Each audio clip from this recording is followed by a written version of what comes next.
Yeah. Foolio's female killer just snitched on the other 4 males. Y'all won't believe the latest twist in Foolio's case. Just when you thought it couldn't get any wilder, Alicia Andrews, the girl arrested for Foolio's murder, is out here snitching on everyone involved in the ambush that night. In this video, we're diving deep into every crazy detail and exploring how this bombshell could lead to even more arrests. Stay tuned, you don't want to miss. But we already knew she was gonna tell though. Who ain't know she was gonna tell, man? Why would y'all put this woman in that position? The insane story of how it all went down. The female suspect's revelation. Every day, the Foolio case seems to reach new levels of crazy, and now it's in an entirely different league of wild. Alicia Andrews basically snitched on the other suspects involved. In her post-Miranda statement, where she was reminded of her rights before speaking to the police, Alicia didn't hold back, identifying herself in all the footage and dropping the names of her accomplices. There you go. Back on July 27, Alicia Andrews was among the first 3 suspects arrested for Foolio's murder. Foolio was ambushed and killed on June 23, 2024, while celebrating his birthday at a Holiday Inn in Tampa. Alicia's arrest came after weeks of relentless investigation. Police analyzed hours of surveillance footage from the hotel, used license plate readers, and combed through phone logs to identify 2 vehicles. They also reviewed Foolio's social media activity, searching for any clues or threats that might lead them to the suspects. After all that digging, the task force identified 3 primary suspects: 21-year-old Alicia Andrews, 21-year-old Isaiah Chance, and 18-year-old Sean Bright. With arrest warrants in hand, the Jacksonville Sheriff's Office rolled out a series of raids to nab the suspects. The first arrest went down in a dreary, rain-soaked parking lot. Body cam footage showed cops rolling up on Sean Gathright, who was standing there with his hands in the air. The officers told him to keep his hands where they could see them as they moved in to slap the cuffs on him. Keep coming! Keep coming! Damn. Keep coming! Walk back to me! The second arrest took place in a quiet neighborhood, right in the middle of a heavy downpour. The scene was intense as officers, armed with large rifles, closed in on the house where Isaiah Chance Jr. was hiding out. Body cam footage captured the heavy tension as officers spotted Chance and ordered him to comply. Hands up and walk towards me! Hands up and walk towards me! Keep coming! Keep coming! Keep coming! Keep coming! Keep coming! Keep coming! With his arms outstretched, Chance slowly approached the officers, who had their weapons pointed at him. He was then instructed to get on the ground with his hands behind his back before being cuffed and taken to a separate vehicle. The final arrest of that day was that of Alicia. She walked out of the same house as Chance, hands raised high in the air. The body cam footage showed officers moving in quickly to cuff her, making sure she was kept away from Chance, who was already seated on the bumper of a police car. Both were then taken to the station for booking, and their mugshots soon hit the public. The charges against these suspects were no joke. Alicia Andrews and Isaiah Chance Jr. got slapped with premeditated first-degree murder with a firearm and conspiracy to commit premeditated first-degree murder with a firearm. Sean Gathright got hit with even heavier charges. He was facing 2 counts of premeditated murder with a firearm, 3 counts of first-degree attempted premeditated murder with a firearm, and tampering with physical evidence. At the time, Alicia and the others... Yeah, bruh. The problem, this nigga, all they charges are so bogus. Like, how the fuck, my nigga, you get caught with the gun, the weapons, my nigga, and previous shootings, and like, it's so much shit. He got caught with too much shit. Like, they got caught. Like, the girl probably gonna be cool. Like, she just lied. She ain't even had to do that. The other nigga, yeah, he got a few charges too, but come on, my nigga. Having the weapons, that shit fucked the nigga up. The shells, who keeps shells? Suspects were arrested. The police were still on the hunt for 2 other suspects, Rashad Murphy and Davian Murphy. But that all changed when the Jacksonville Sheriff's Office received a crucial tip. The tip led them to the Collins Preserve Apartments, located between I-295 and Collins Road. This was where they believed Rashad Murphy, one of the primary suspects, was hiding. The Jacksonville Sheriff's Office, along with the U.S. Marshal Service, quickly mobilized. SWAT units, JSO CPR, and gang units surrounded the building, ensuring that there was no escape for Murphy. Nearby residents residents were evacuated to ensure their safety as the operation commenced. For hours, officers attempted to negotiate with Murphy, urging him to surrender peacefully. Over a loudspeaker, they called out to him, hoping to avoid a violent confrontation. Despite their efforts, Murphy remained holed up inside the apartment. The tension was thick as the standoff dragged on into the early hours of the morning. The SWAT team, trained for high-stakes situations like this, geared up to use more aggressive tactics if necessary. As the clock struck midnight, the decision was made to escalate the operation. Using specialized tactics, the SWAT team forced their way into the apartment. Finally, just after midnight, Rashad Murphy surrendered. He was taken into custody without further incident. The arrest marked a significant milestone in the investigation, bringing one of the key suspects to justice. Murphy was charged with murder and transferred to Tampa to face the charges. However, Murphy is still evading capture, but with Alicia spilling so many details, it seems like it's only a matter of time before he's caught too. I mean, just in her statement alone, she pointed out Isaiah Chance as the guy driving the car that followed Foolio from spot to spot on the night he was killed. And get this, Alicia even admitted to letting Chance use her phone to keep in touch with the other suspect, Sean Gathright. While Alicia's confession might look like snitching to many, it helped law enforcement piece together the movements and mystery of the night Foolio was killed. This wasn't just some random act of violence, it was a meticulously laid out plan.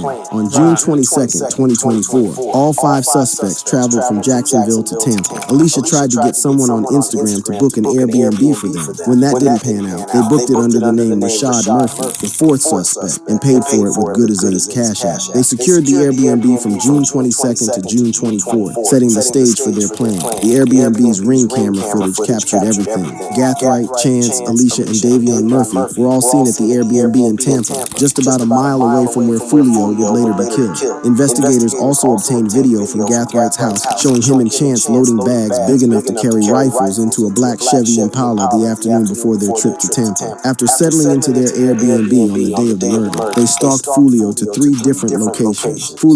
How the fuck they get that shit on the camera on your house? Why you ain't delete the footage? Why you still have that footage? Oh my god. Started his birthday celebration at an Airbnb, posting videos of himself and his entourage living it up. Appreciate everybody popping out for birthday, you know what I'm saying? Everybody got their shot, put their shot right.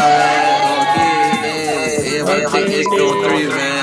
1, 2, 3. Barely an hour into the party, the cops arrived. The landlord got tipped off about the rager and decided to shut it down. Foolio and his crew got kicked out, so they moved on to the next spot, a club he promoted with a flyer. Surveillance footage from these locations captured Isaiah Chance and Alicia Andrews tailing Foolio in a silver Chevy Cruze.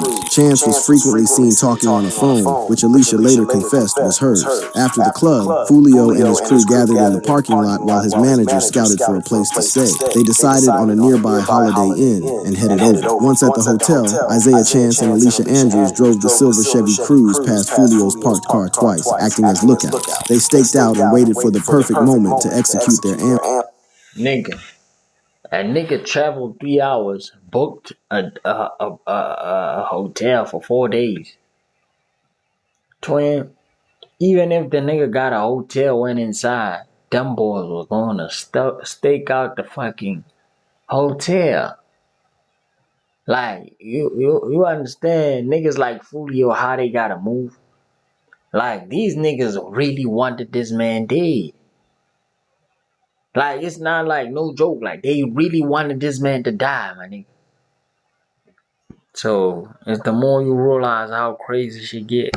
ambush. When the time came, they sprang into action. Surveillance footage taken from the shared parking lot of a Hilton and Holiday Inn in Tampa showed Gathright, Rashid, and Davin armed with a handgun and 2 rifles moving toward the hotel. Rashid allegedly fired first with a Glock, followed by Sean and the other guy, both armed with rifles equipped with shell catcher. The coordinated attack killed Foolio and left 3 others in the car critically injured. After the murder, the suspects exchanged some shocking messages. An iCloud warrant on Sean Gathright's phone exposed messages messages sent at around 12:58 p.m. and 1:01 p.m. on June 23, 2024, while they were still at the Airbnb in Tampa. One message read, "I'm coming home, my thirst is quenched. Pop a bottle of Don Julio today, Murphy." Another message read, "I'm coming home, my thirst is quenched. I love you, Murphy." Both messages were signed by Rashid Murphy, but sent from Gathwright's phone. These exchanges showed just how confident and bold they were after the act, celebrating their crime as if it was some twisted achievement. Further investigation led detectives to Gathwright's crib, where they found several rifles in a gun safe. Among them was a rifle equipped with a brass catcher, a device used to prevent shell casings from being left at the scene. This same brass catcher was linked to the October attempt on Foolio's life, providing a direct connection to Gathwright. If you haven't heard about this incident, let me break it down for you. Back in October 2023, Foolio found himself in a life-threatening situation. Early on a Saturday morning, Foolio was cruising through Jacksonville in his black Dodge Challenger, rolling through the 3100 block of 18th Street W, not far from Paxson School for Advanced Studies. I wanted to go get a vape from the stove. So I hopped in the car, and I guess I got ambushed. Somebody was waiting on me when I pulled out the driveway and The ambush was quick and ruthless. Foolio, caught off guard, barely had time to react. Bullets ripped through his car and one struck him in the foot. Despite the chaos and his injury, Foolio kept his cool enough to drive to safety. Foolio was taken to UF Health Jacksonville, where doctors assessed his injury. The bullet wound in his foot was serious and required surgery, which was scheduled for later that night. The attempted murder of Foolio back in October 2023 by Gathwright and Foolio's recent murder weren't isolated incidents. They were part of a broader deadly gang feud between the ATK and KTA crews in Jack.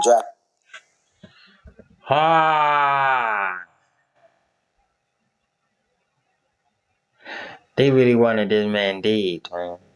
He went to get a fucking vape pen. Them boys was outside. I don't know, my nigga. Like, you have to realize when some like repeatedly, some shit is. Yeah, come on, man. Come on, twin. You gotta start realizing tech, my nigga. You gotta start moving tech as hell. And really shaking something back. You gotta shake them back or run, my nigga. One of the two. Running never works. Shake these niggas back. At least go out with a fight. Not go out lacking. Going out lacking is crazy. Jacksonville. According to the police, the arrested suspects were members of the notorious ATK gang and 1200. The shooters are members of or affiliated with rival gangs of Jones that go by ATK and 1200. The deadly feud.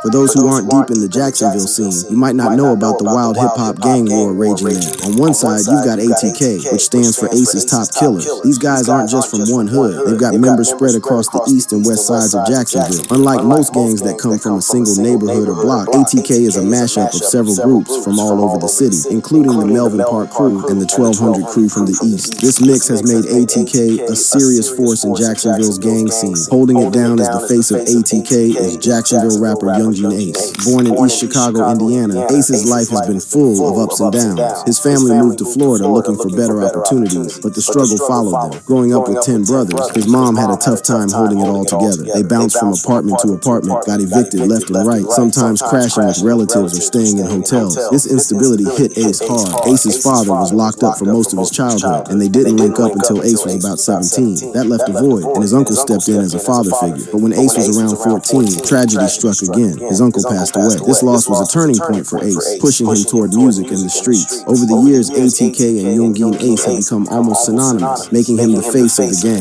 On the flip side, you got KTA, Kill Them All. This crew is an alliance of several gangs, including the 6 Block Gang, YNR, and the Bully Gang. KTA's roots go deep, tracing back to an older gangster crew called PCE, or Problem Child Entertainment. PCE was already on Jacksonville authorities' radar and got hit with a RICO case on November 16, 2017. Even after 10 of their members were locked up, new recruits quickly filled the ranks. Foolio slowly became the face of this gang. Just like Youngin Ace, he grew up in a poor, crime-ridden environment that pushed him to the streets. Foolio's childhood was so rough that he bought his first gun in 7th grade. Got their first gun in 7th grade. It's going to 7th, the Deuce 5. So after that, it was a wrap. By the time he was 15, Foolio was already getting shot. When I got shot, my hip popped out of place and I couldn't run no more. I fell straight to the ground and I started crawling. It probably was like 3 houses in a row. The middle house, I crawled to the yard. And there was a lady sitting on the porch. I was like, I'm shot, man. She was like, I don't give a fuck. I'm like, what the fuck? I'm 15 years old going through this shit. Experiencing this at such a young age was crazy, so it's no surprise he went deep into. Damn. Nah, that's wild. That's wild, my nigga. Nigga tell you I don't care that you just got shot and say, get off my yard, I don't care. I ain't gonna lie, like it changes your whole perspective on people, on life. Like, yo, niggas really don't give a fuck, my nigga. You feel me? That shit gets embedded in you, like niggas don't give a fuck, my nigga. To the streets, the roots of the deadly fugitive. And niggas tend to do the same. Niggas tend to be the same way. Them